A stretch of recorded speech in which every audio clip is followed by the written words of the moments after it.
Hello to all my friends out there. Hi, you guys. I hope everyone is doing okay. Okay, this video is rethinking the stockpile. So I've been going through my stockpile for a few days now. I'm checking the expiration date, but now I'm also checking the protein content. So remember, if something happens, we're trying to survive. I put out some of my little, if you want to buy something nice at a thrift store, one of the nice things you can buy are paintings. This is a nice little painting. I've showed it to you guys before. I've had it for years. And then I had another one out here, but I don't know what I did with it. I'll show you tomorrow. Okay, rethinking the stockpile. 1/2 of the people in the world depend on rice. Okay, I was not raised on rice.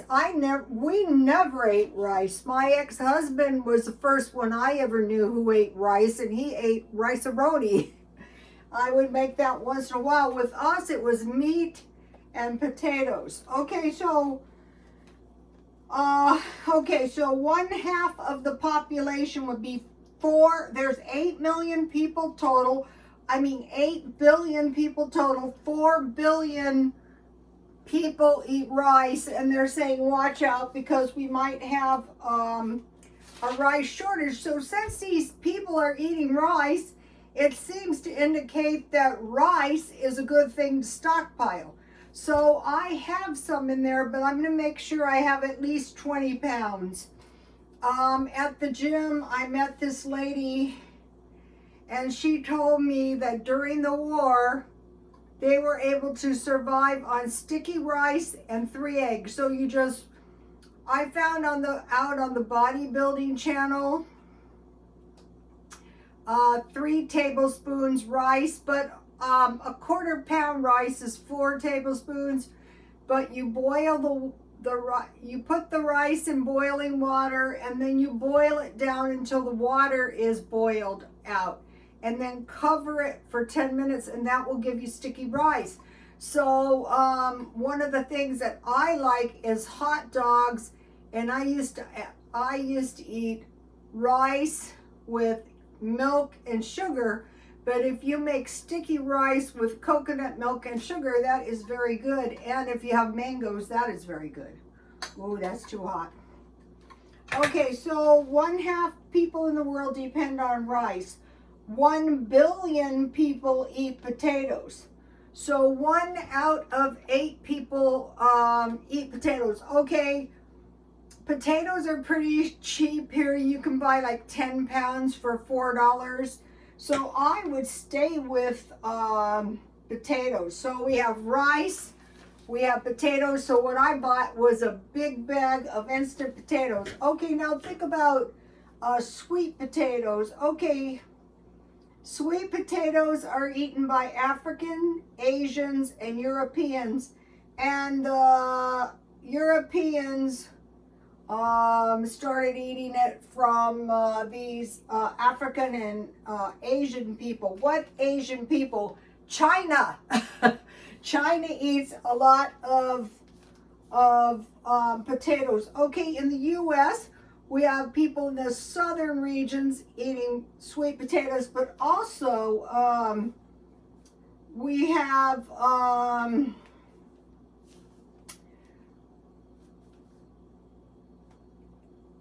sweet potato pies, and we make a lot of things out of sweet potatoes. So I stockpile sweet potatoes because I don't go rice, potatoes, and sweet potatoes. I go potatoes, sweet potatoes, and rice.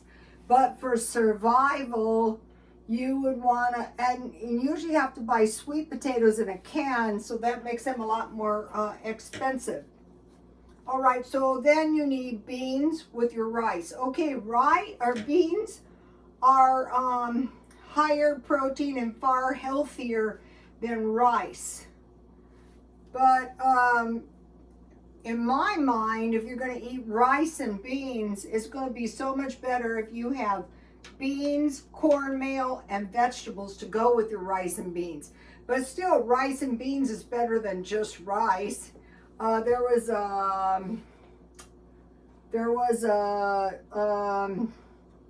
famine, I think, in North Korea, and they were saying a quarter cup of rice could have saved people that starved to death. So I'm thinking about rice, potatoes, sweet potatoes, and beans. Okay, now bread. Okay, at first, the first conflict was the Ukraine and the Russia conflict, and I said, wow, what you really want is what you really, really want is cans. Cans that are indestructible. Cans you can take with you. Then along comes this Mideastern conflict, and I'm thinking, those people are starving with no bread. That's kind of what I thought might happen. So let's see what I do with my, so here's my little loaves of bread. This is a half of batch. So this is my family. We had bread and gravy, and you know, the babies would eat bread and gravy.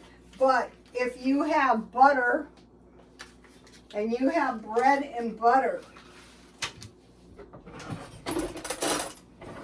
you can survive on that. If you have some tea, you can survive with no butter, but you can survive if you if for your bread making. I want to give you guys this good basic bread recipe, and you can make your own jam, but I have some great grape jam from Dollar Tree. I find it to be good. I get their strawberry and their grape.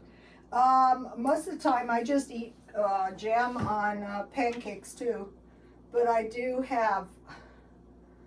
All right, so here you go.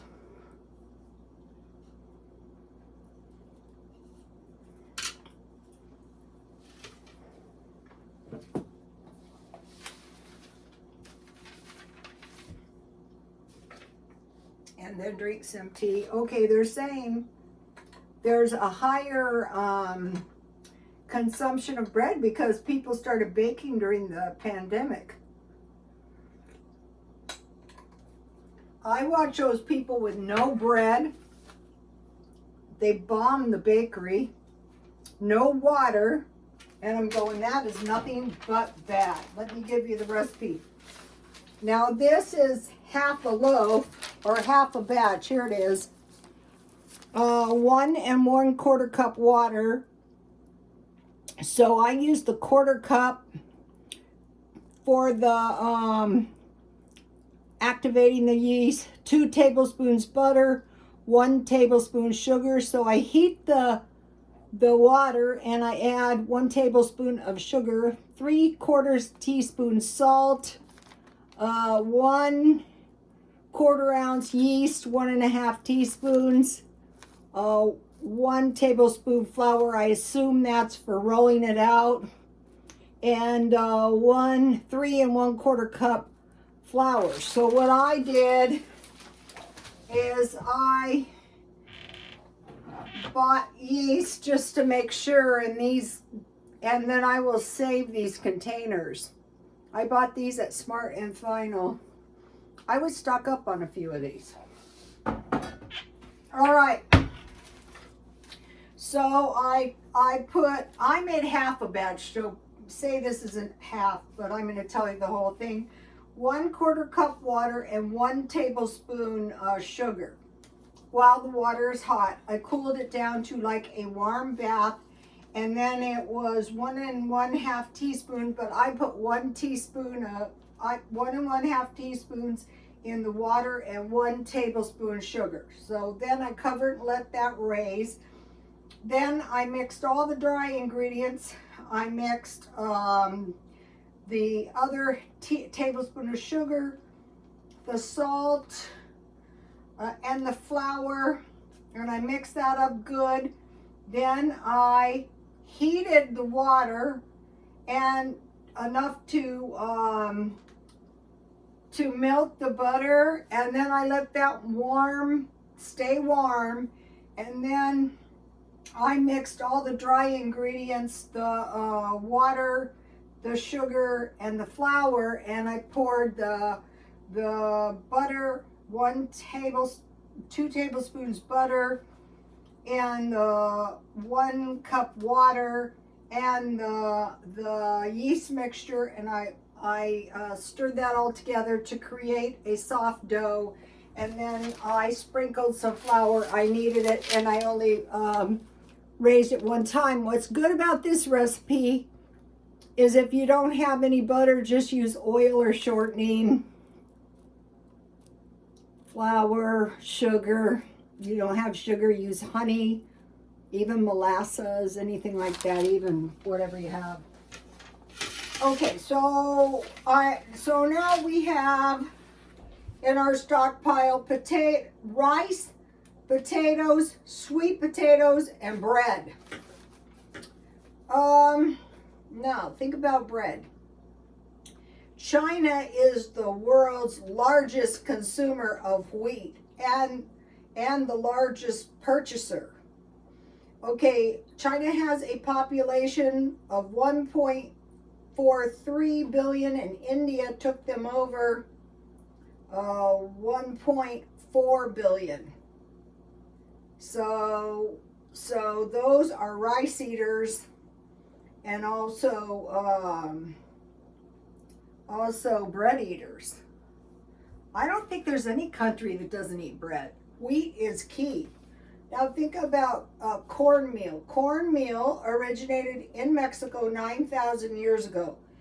8,000 years ago, it came to North America. So we have cornmeal in Mexico, but we have cornmeal in the South with cornbread. New England, Rhode Island has Johnny cakes. New England has Boston brown bread, which is wheat, rye, and cornmeal. So now think about stockpiling some cornmeal. So what I'm doing now is just buying 20-pound bags of beans, of rice, of flour, that I know I have food. Okay, 80% of the population eats wheat or bread. So China, India, US, and France are the major bread wheat growers. So that's something to be remembered. Okay, the major thing we want is water. And tea is the most consumed drink. So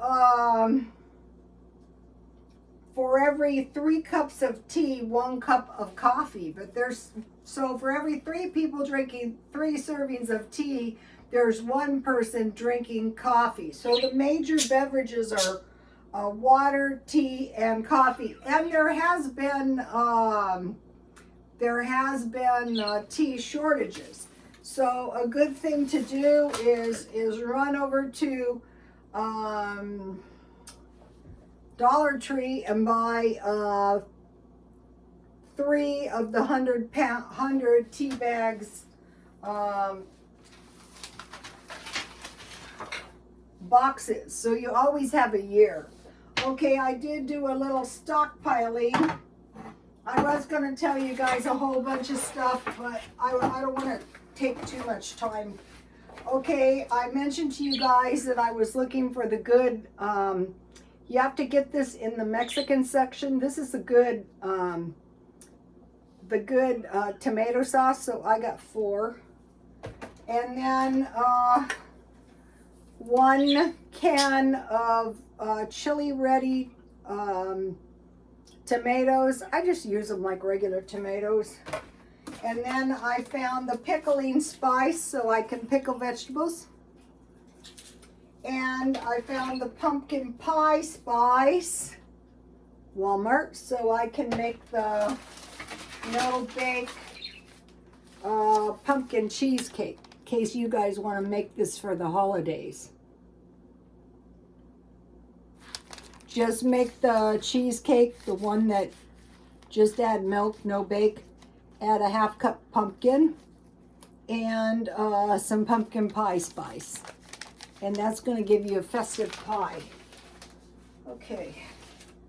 And then this was marked down for $1. I thought I'll take that. These are generally $2.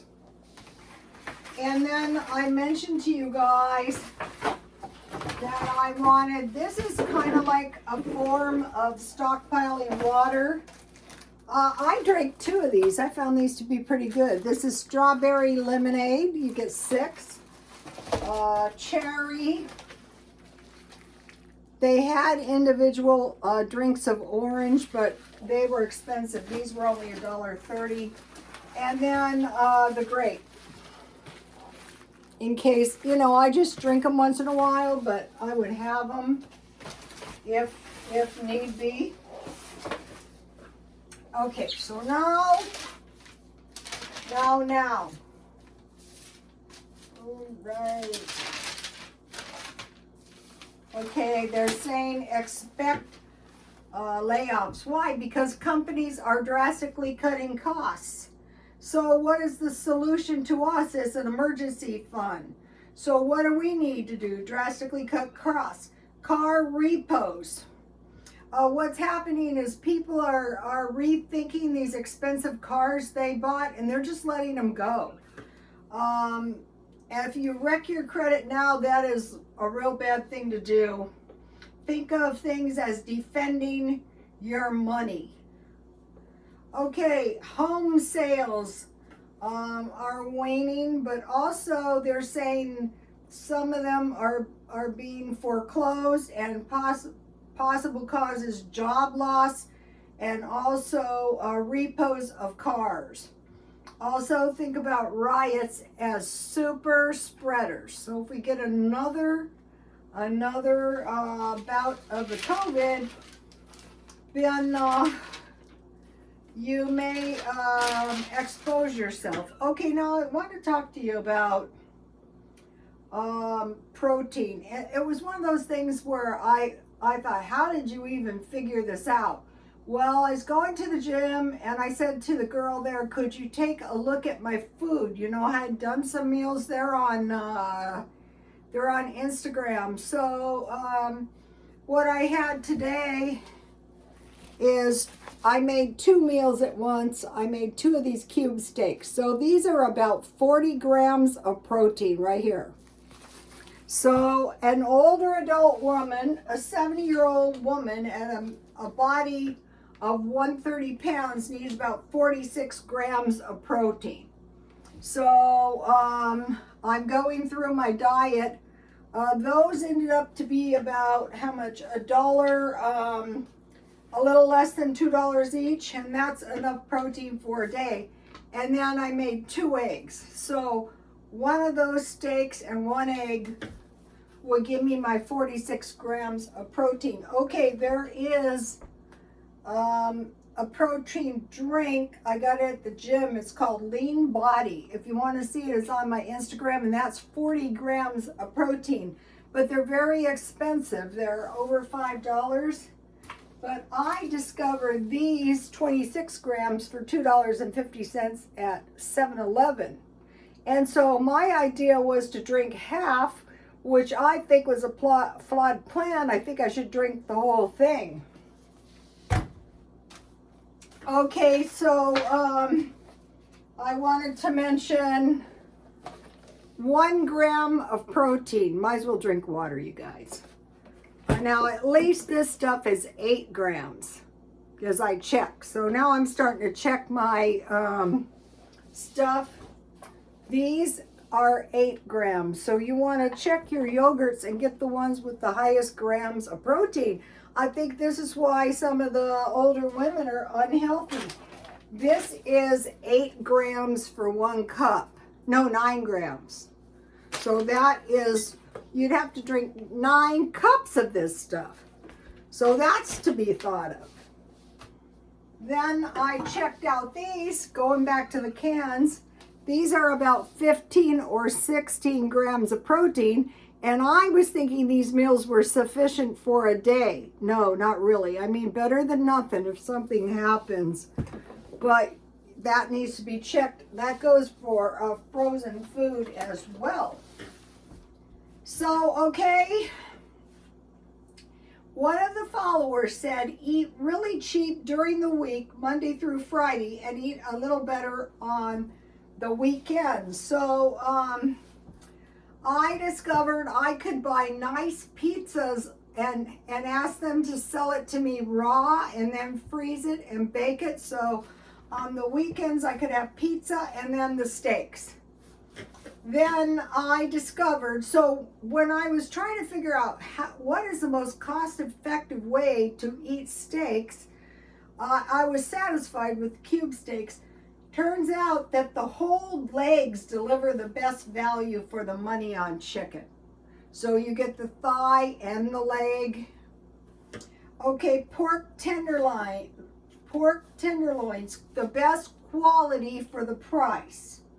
And then hamburgers, I try to get good hamburger that is $1 a portion, so at a quarter pound portion.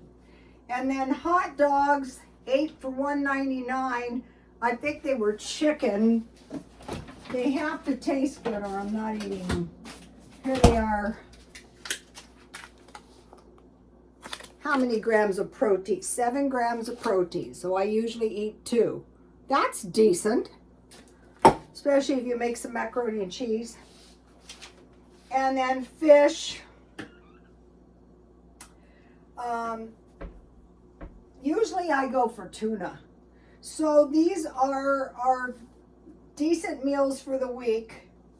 Now I want to mention investing if you're poor. Okay, you can invest in the S&P 500, which is the top 500 companies in the U.S. at $100 a month. You just have to set up the app. Also, you know, I was going to the Adventist church and they said, we all have to buy a farm. I'm going, farm what? That's 10 acres. That is like a fortune of money in San Diego. But I did discover at one point that I could have gotten an acre out in the back country. I worked out there in this pursuit to find that. So you can do things. Okay, and then